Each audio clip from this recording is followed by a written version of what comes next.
Also, they got rid of the cognitive test after what happened to C.J. Stroud.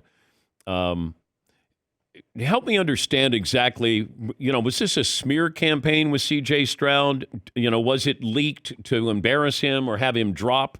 Is it strategy here?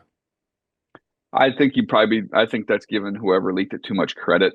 I think a lot of times what happens is there's a weird relationship between, coaches or even personnel who get access to this information, and they become friendly with reporters. And it's kind of, I'm not saying this is the motivation, but a lot of times it's, hey, you're kind of helping me with, contacts and helping me get my name out there and helping me. Hey, let me give you a little something. Yeah, how about this? Can you believe this? This kid got, such and such on a test. And it's kind of just like a trade of information there. I don't think there was anything that was, oh, we're going to try and get him to fall in our lap and he's going to drop in the draft. I think it was something probably like that. Well, considering how C.J. Stroud performed, maybe we reconsider that test. I know some agencies have said we're not going to have our players take it, and I feel bad. Even the Wonderlic, I wouldn't take the Wonderlic, and I wouldn't take the cognitive test because not everything is shared, so it's not going to be private. And then all of a sudden, you're going to be the guy who got a 9 on the Wonderlic. You can't play football, or your cognitive test was really low. You can't play quarter. I mean, I don't know. I understand the player's side of this.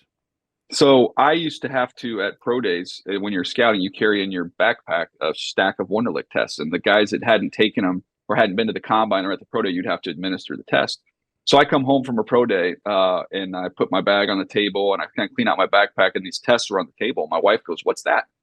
And I go, "Oh, this is the Wonderlic test." I said, "I'll tell you what. You sit down at a 12-minute test. You take it first, and then I'll take it after you take it." So my wife takes it, and she gets like I want like a 37 or a 38, which is a really high score. I go, "Hey, that's great." She goes, "Okay, your turn." I go, "No chance." I said, "I've spent my whole life thinking you're smarter than me. I don't want it to be concretely proven." Didn't take it. Not happening. Yeah. So I didn't want to share that information with my significant other. I can imagine how other people must feel when it gets public. Okay, but does it really translate into anything when you're asking me these questions? Like, give me a for instance question. A lot of times it can be like the simple, if you're leaving, this city at this time and you're going 60 miles an hour, 2 hours from now, that type of stuff.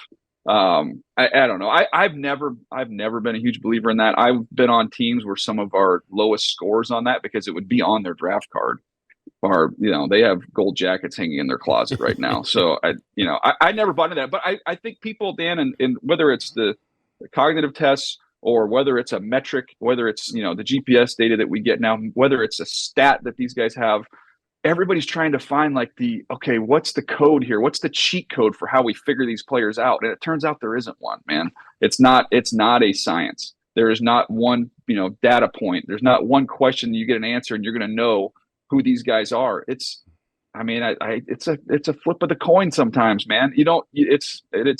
It's difficult to figure out. And I think people have tried to find a shortcut and there isn't one. I go back to when I was told about a quarterback, and this was equipment manager.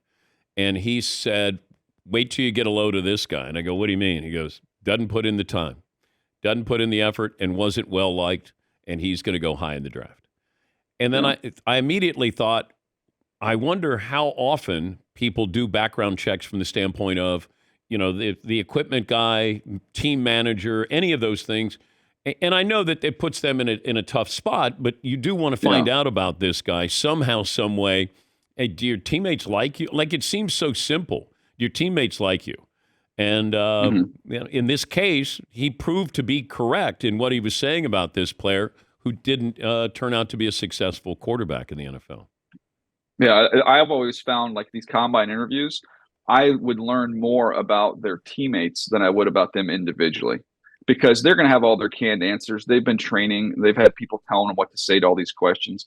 But when you have a kid in from Texas and you say, "Hey, any of your teammates say anything at halftime when you were down, by 2 touchdowns in this particular game?" Any of your teammates say, "Oh gosh, the linebacker, Smith came in and he was, getting in everybody's face and got us going and blah, blah, blah, blah, blah."